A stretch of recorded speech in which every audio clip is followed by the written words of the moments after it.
പിന്നെ അഖിൽ മാരാറിനോട് മാരാറ് കൊട്ടിയാൽ മാക്രി അറിയുമായിരിക്കും, പക്ഷെ അഡ്വക്കേറ്റ് ശൈത്യ അറിയത്തില്ല. മാരാര് കൊട്ടിയ മാക്രി അറിയുവോ? ഏതാ ബിഗ് ബോസ് ഹൗസിനകത്ത് പോയി എന്നെ കപ്പട്ടാന്ന് വിളിച്ച് കട്ടപ്പാന്ന് വിളിച്ച് അതേപോലെയാണോ കരയുന്നത്? എൻ്റെ പൊന്നു കുഞ്ഞെ, സ്നേഹം ഇല്ല എന്നാലും ഞാൻ പറയാണ്, അയാളുടെ വായി പോയി കയറി കൊടുക്കാതിരിക്കുന്നതാണ് ആരോഗ്യത്തിന് നല്ലത്. ശൈത്യ ബിഗ് ബോസ് ഹൗസിനകത്ത് വെച്ച് കോട്ടുവായിടാൻ പോലും വാ തുറന്നിട്ടില്ല. പുറത്തിറങ്ങി വന്നിട്ട് അഡ്വക്കേറ്റ് ശൈത്യടാ ആ ഒരു സെറ്റപ്പ് സാധനം ഇറക്കിയിട്ടുണ്ട്.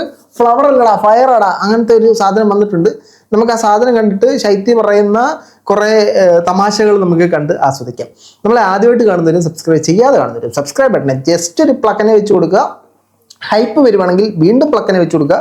കമന്റ് ബോക്സിൽ ടപ്പ എന്ന് 1-2-3 കമന്റ് അങ്ങോട്ട് ഇടുക. ജസ്റ്റ് ഒന്ന് ലൈക്കും ചെയ്യുക. കൂടുതലായിട്ട് എടുക്കുന്നില്ല, നേരെ വീഡിയോയിലേക്ക് പോകാം.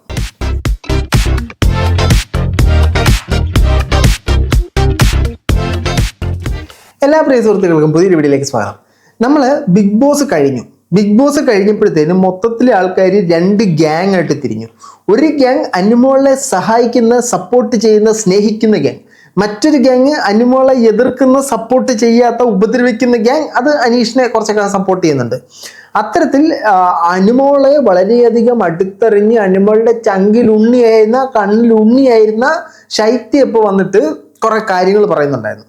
ശൈത്യ പറയുന്ന കാര്യങ്ങൾ എന്തെന്ന് വെച്ച് കഴിഞ്ഞാൽ, പുള്ളിക്കാരിയെ കട്ടപ്പാന്ന് വിളിച്ചത് പുള്ളിക്കാരിക്ക് ഇഷ്ടപ്പെട്ടില്ല. അതിന് പുള്ളിക്കാരിയും പുള്ളിക്കാരിയുടെ അമ്മയും കൂടെ ഓടി നടന്ന് കേസ് കൊടുക്കണം.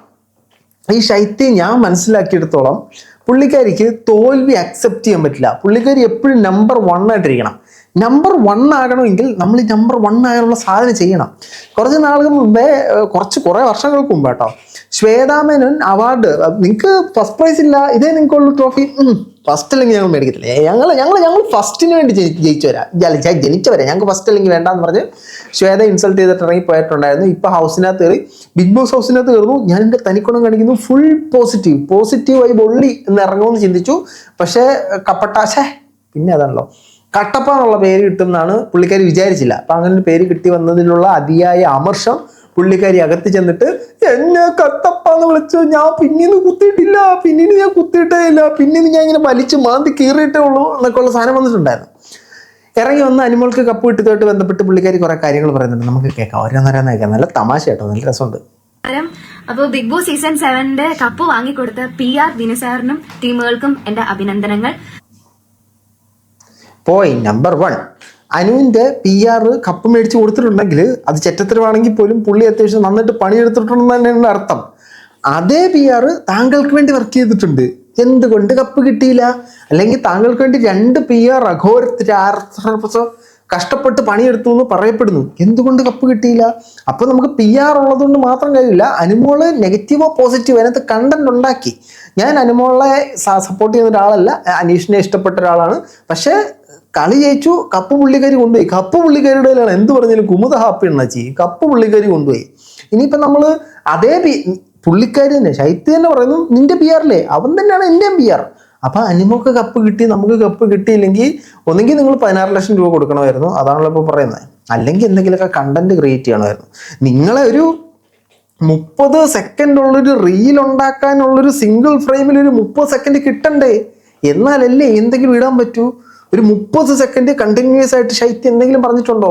രണ്ടാമത് റീഎൻട്രി ചെയ്തപ്പോൾ ഞാൻ കട്ടപ്പയല്ല എന്ന് പറഞ്ഞ് കരഞ്ഞ കുറെ സാധനങ്ങൾ ഇടുന്നുണ്ട്, അതല്ല വേറെ ഒന്നും കണ്ടിട്ടില്ല കേട്ടോ. പിന്നെ ബിഗ് ബോസ് ഹൗസിന്റെ ഉള്ളിൽ ഞാൻ കയറിയതിനു ശേഷം 3ാമത്തെ ദിവസം ഞാൻ അറിയാതെ എന്റെ അച്ഛന്റെ കയ്യിൽ നിന്ന് 1.5 ലക്ഷം രൂപ വാങ്ങിച്ച് സോഷ്യൽ മീഡിയയിൽ എനിക്ക് എന്തോ വലിയ റീച്ച് ഒക്കെ ഉണ്ടാക്കി തരാമെന്ന് പറഞ്ഞ് PR പണി എടുക്കാമെന്ന് പറഞ്ഞിട്ട് ദിനസാറ് PN പണിയാണ് തന്നത്. പക്ഷേ ബിഗ് ബോസിൽ പുള്ളിക്കാരി കയറി ഒരു 2-3 ദിവസം കഴിഞ്ഞപ്പോഴത്തേനും PR വിളിച്ചിട്ട് പറഞ്ഞു, എനിക്കൊരു 1.5 ലക്ഷം രൂപ ഇങ്ങോട്ട് തന്നു കഴിഞ്ഞാൽ പേജ് മസ്മരിക റീച്ച് നമ്മൾ ഉണ്ടാക്കി തരുമെന്ന് പറഞ്ഞു. കേട്ട മാടി കേൾക്കാത്ത പാതി 1.5 ലക്ഷം രൂപ എടുത്ത് കൊടുത്തു. ആരുടെ തെറ്റാണ്? ഇപ്പോൾ ഫോർ എക്സാമ്പിൾ, നിങ്ങൾക്ക് ഒരു ബാങ്ക് അക്കൗണ്ട് ഉണ്ട്, ഒരു ഹിന്ദിക്കാരൻ വിളിച്ചിട്ട് കാർഡിന്റെ അവസാനത്തെ 4 അക്കം ഇതാണോ, ഇപ്പൊ ഒരു OTP വരും, അതൊന്ന് പറഞ്ഞു തരുമോ എന്ന് പറഞ്ഞ് OTP പറഞ്ഞു കൊടുത്തത് ആരുടെ തെറ്റാണ്? സെയിം സാധനമാണ് ഇവിടെ ചെയ്തത്. ഇത് ബേസിക്കലി ഇവരുടെ വീട്ടുകാര് അയാളെ അങ്ങോട്ട് അപ്രോച്ച് ചെയ്തതാണ്. ശൈത്യന് ഒരു 30 ദിവസം നിർത്തി തരുമോ, 1.5 ലക്ഷം രൂപ തരാം എന്ന് പറഞ്ഞിട്ട്, അല്ലെങ്കിൽ ഇവരുടെ കഷ്ടപ്പാട് കേട്ടിട്ട് 1.5 ലക്ഷം രൂപയ്ക്ക് അയാൾ ആ പണി ഏറ്റെടുത്തതാണ്. 30 ദിവസം നിന്നു. അപ്പോൾ നിന്ന 30 ദിവസം പോലും താങ്കൾ എലിജിബിൾ അല്ല അവിടെ നിൽക്കാൻ. വോട്ട് മറിച്ച് താങ്കൾക്ക് കിട്ടിയ വോട്ടിൽ നിന്ന് 70,000 രൂപ കൊടുത്ത് വോട്ട് മേടിച്ചു എന്നാണ് പറയുന്നത്. അപ്പോൾ വോട്ട് മറിച്ച് ജനപിന്തുണ ഇല്ലാതെ വല്ലവന്റെ PR വിലത്തി 36 ദിവസം അതിനകത്ത് നിന്ന ആൾ വന്നിട്ട് പറയുകയാണ് എൻ്റെ കാലിൽ മുടന്തേ ഉള്ളൂ, അവന് കാലില്ല എന്ന് പറയുന്നൊരു സാധനമാണ്. തിരിച്ചാണല്ലോ, എൻ്റെ കാലിന് എനിക്ക് കാലില്ല, അവന് മുടന്തേ ഉള്ളൂ എന്ന് പറയുന്നൊരു സാധനമാണ് എൻ്റെ പൊന്നു ശൈത്യം നിങ്ങൾ ചെയ്തുകൊണ്ടിരിക്കുന്നത്. നിങ്ങൾ 2 PR വെച്ചു, അതിലൊരു PR ഇവൻ തന്നെയാണ്, ഈ വിനു തന്നെയാണ്. എന്നിട്ട് 1.5 ലക്ഷം രൂപ മേടിച്ചിട്ട് അവൻ പറ്റിച്ചു എന്ന് പറഞ്ഞാൽ കാര്യമില്ല. 1.5 ലക്ഷം രൂപയല്ല 15 കോടി കൊടുത്തെന്ന് പറഞ്ഞാൽ അതൊന്നും ചെയ്തെങ്കിലേ ഇവന് പുറത്ത് കാണിക്കാൻ പറ്റത്തുള്ളൂ. Down that point your honour. ഈ റീ എൻട്രിക്ക് പോയ സമയത്ത് 1.5 ലക്ഷത്തിന് പകരം 15 ലക്ഷം രൂപയുടെ പണി ഞാൻ ബിനുസാറിനെ കൊണ്ട് എടുപ്പിച്ചിട്ടുണ്ട്. ആ പണിയിൽ കൂട്ടുനിന്ന, അല്ലെങ്കിൽ എന്നെ ഇത്രയും റീച്ചും ഇത്രയും ഫേമസും ഇത്രയും വൈറലാക്കി തന്ന ബിനുസാറിന്റെ സോഷ്യൽ മീഡിയക്കാർക്കും യൂട്യൂബേഴ്സിനും എന്റെ എല്ലാ നന്ദിയും ഞാൻ അറിയിച്ചു കൊള്ളുന്നു. അയ്യോ, ഒരാളോട് ഒരു സ്പെഷ്യൽ പുള്ളിക്കാരി എന്ത് ചെയ്താലും അടിപൊളിയേ എന്ന് നമ്മൾ പറഞ്ഞു കഴിഞ്ഞാൽ പുള്ളിക്കാരിക്ക് അത് ഓക്കെയാണ്. അല്ലാതെ പുള്ളിക്കാരി ചെയ്ത കാര്യങ്ങളെ വിമർശിച്ചു കഴിഞ്ഞാൽ അത് വിനുസാറിന്റെ ആള്, നമ്മളോ വിനുസാറിന്റെ ആളല്ലേ, അവൻ നമ്മളെ വിമർശിച്ചു വിനുസാറിന്റെ ആളാ, ആ ഒരു സെറ്റപ്പാണ്. എൻ്റെ ശൈത്യ കുഞ്ഞ് ഈ ചെയ്തതിന്റെ ഒരു 10-1 അതിനകത്ത് ചെയ്തിരുന്നെങ്കിൽ നിങ്ങൾക്ക് 36 ദിവസം ജെന്യുവിനായിട്ട് അതിനകത്ത് നിൽക്കാൻ പറ്റുമല്ലോ. അതിനപ്പുറം നിൽക്കാൻ പറ്റുമെന്ന് എനിക്കറിയത്തില്ല കേട്ടോ.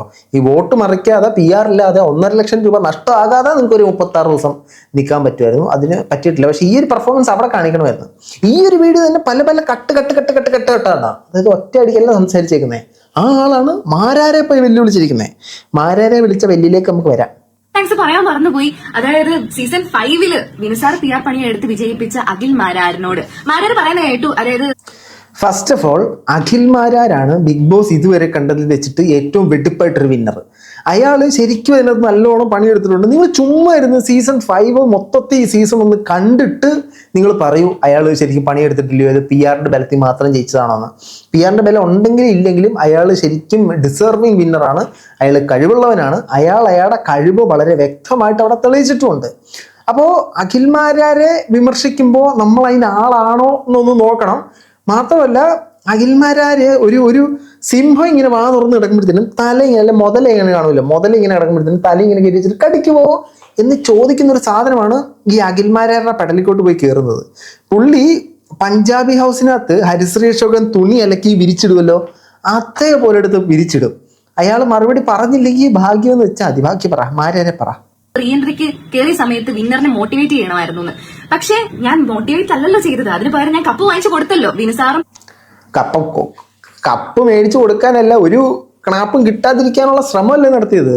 എങ്ങനെയോ ഞാൻ അവിടെ ചെന്ന്, ഞാൻ ഭയങ്കര ഇന്റലിജന്റ്, ഞാൻ അഡ്വക്കേറ്റ് ശൈത്യ ഇന്റലിജന്റ് ആയിട്ട് നമ്മളവിടെ ചെയ്യുന്നു, അനുമോളെ തകർത്തു വാരുന്നു, എന്റെ നെഗറ്റീവ് എല്ലാം പോസിറ്റീവ് ആക്കുന്നു, കട്ടപ്പാന്നൊരു പേര് എന്റെതല്ലാന്ന് ഞാൻ പ്രൂവ് ചെയ്യുന്നു, തിരിച്ചിറങ്ങി വരുന്നു എന്ന് ചിന്തിച്ചു പോയതാണ്. പക്ഷേ കട്ടപ്പയല്ല, കട്ടപ്പയുടെ കൊച്ചച്ഛനാണെന്ന് തെളിയിച്ചു. അനുമോൾക്ക് ഒരുപാട് പോസിറ്റീവ് വോട്ടുകൾ മേടിച്ചു കൊടുത്തു. പക്ഷെ പുറത്തു വന്നിട്ട് മെഴുകണമല്ലോ, അങ്ങ് മെഴുകുകയാണ്. ഞാൻ വിന്നറാക്കി കൊടുത്തില്ലേ, ഞാൻ അങ്ങനെ ചെയ്ത് കൊടുത്തില്ലേ. ആ റീ എൻട്രി ചെയ്ത സാധനം അപ്പൊ ചെയ്താൽ മതിയായിരുന്നു കേട്ടോ. അത് ആദ്യം നിന്നപ്പോ 36 ദിവസം 36 ഇത് ചെയ്താൽ മതിയായിരുന്നു. പിന്നെ വിന്നറിന്റെ ഫാൻസ് എല്ലാം കൂടി പറയുന്നത് അതറിഞ്ഞാലും ഒത്തിരി സന്തോഷമുണ്ട്. എന്തായാലും വിന്നർക്ക് ഞാൻ കാരണം കപ്പ് കിട്ടിയല്ലോ. പിന്നെ അഖിൽ മാരാറിനോട്, മാരാറ് കൊട്ടിയാൽ മാക്രി അറിയുമായിരിക്കും. നമ്മുടെ ബിഗ് ബോസ് ഹൗസിൽ വെച്ചിട്ടേ ഇടയ്ക്കിടയ്ക്ക് എന്ന് പറഞ്ഞ് ശൈത്യ കരഞ്ഞ പോലെയാണോ ഈ മാരാര് കൊട്ടുമ്പോ കരയുന്ന മാക്രി? മാരാര് കൊട്ട് തന്നു കഴിഞ്ഞാൽ ആ കൊട്ട് മേടിച്ചുകൊണ്ട് ശൈത്യ ഒരു മാക്രിയെ പോലെ ഇരുന്ന് കരയേണ്ടി വരും. അയാൾ കൊട്ടരുതേ എന്ന് പ്രാർത്ഥിച്ചോ. അയാൾ നിങ്ങൾ ഉദ്ദേശിക്കുന്ന ആളല്ല. അയാളോട് സംസാരിച്ച് നിൽക്കാനുള്ള സ്കില്ല് നിങ്ങൾക്കുണ്ടെന്ന് ഞാൻ വിശ്വസിക്കുന്നില്ല. നിങ്ങൾക്ക് ബേസിക്കലി ഒരു അഡ്വക്കേറ്റ് ആണെങ്കിൽ പോലും അതിനുള്ളൊരു വാക്ചാരിത്യം നിങ്ങളിൽ ഞാൻ കണ്ടിട്ടില്ല ബിഗ് ബോസ് ഹൗസിനകത്ത്. പുറത്തെങ്ങനെയാണെന്ന് എനിക്കറിയത്തില്ല. പക്ഷെ വെറുതെ മാരാറുടെ പടലിക്കോട്ട് കയറണ്ട, അങ്ങേര് വാരിപ്പിറക്കി ഉടുത്തിട്ട് പോകും. പക്ഷേ അഡ്വക്കേറ്റ് ശൈത്യ അറിയത്തില്ല. മാരാർ ഇരിക്കുന്ന തട്ട് താണേ ഇരിക്കത്തുള്ളൂ എന്ന് മാരാറിന്റെ ഫാൻസുകളൊക്കെ എപ്പോഴും പറയുന്നത് കേട്ടിട്ടുണ്ട്. പക്ഷെ ഗെയിമർ തൊപ്പിയുടെ മുമ്പിൽ മാരാറിന്റെ തട്ട് എത്രത്തോളം താണെന്ന് നമ്മൾ എല്ലാവരും കണ്ടതാ. എൻ്റെ കുഞ്ഞെ, അതും ആ വിഷയം പകുതി വരെ കണ്ടിട്ടുള്ളൂ. ബാക്കി ക്ലൈമാക്സ് ടൈലന്റ് ഉണ്ടായിരുന്നു. ആ ടൈലന്റ് കണ്ടില്ലല്ലോ. തൊപ്പി മാരാരോട് ക്ഷമ പറഞ്ഞിട്ടുണ്ട്. ആ ഒരു കോളിന്റെ ഫസ്റ്റ് ഹാഫിൽ തൊപ്പിയുടെ മുമ്പിൽ മാരാര് പിരിവെട്ടിയിരുന്നു. പക്ഷെ തിരിച്ച് മാരാര് അത് കഴിഞ്ഞിട്ട് രണ്ടാമതൊരു വിളി വിളിച്ചായിരുന്നു. ആ വിളി ഒന്ന് കണ്ടു നോക്കണം. അതോടൊപ്പം തൊപ്പി മാരാരോട് ക്ഷമ പറഞ്ഞിട്ടുണ്ട്. അപ്പോൾ തട്ട് ഇപ്പോഴും ഒരു താണൊക്കെ തന്നെ ഇരിക്കുന്നേ. നമ്മൾ തട്ടിനെ അളക്കാറായിട്ടില്ലെന്നാണ് തോന്നുന്നത്. പിന്നെ ഉത്തരം മുട്ടുമ്പോൾ മാരാരെ പോലെ റഷ്യൻ വിപ്ലവം എടുത്തിടേണ്ട കാര്യം എനിക്കില്ല. നിലപാട് അത് ശരിയാ, റഷ്യൻ വിപ്ലവം എടുത്തേണ്ട കാര്യമില്ല. നമ്മൾ വാ തുറക്കാറില്ലല്ലോ എന്തെങ്കിലും പറയും. നമ്മൾ എന്തെങ്കിലും പണഞ്ഞെങ്കിലല്ലേ റഷ്യൻ വിപ്ലവമോ, റഷ്യ പോട്ടെ ഈ റാ എന്നെങ്കിലും ഒന്ന് പറയണമെങ്കിൽ നമ്മൾ വാ തുറക്കണ്ടേ?